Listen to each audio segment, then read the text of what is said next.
welcome to my channel. Cook it yourself.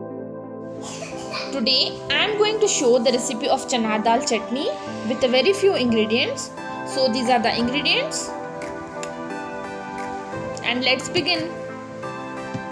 I took curd, coriander leaves, chana dal, salt, dry coconut, curry leaves, 1 green chilli, garlic.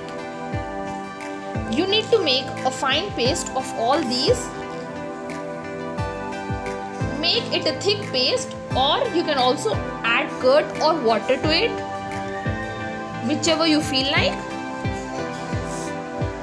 And it's ready. It's a very quick and easy. And thanks for watching. Turn the notification on. If you haven't subscribed to my channel, please subscribe.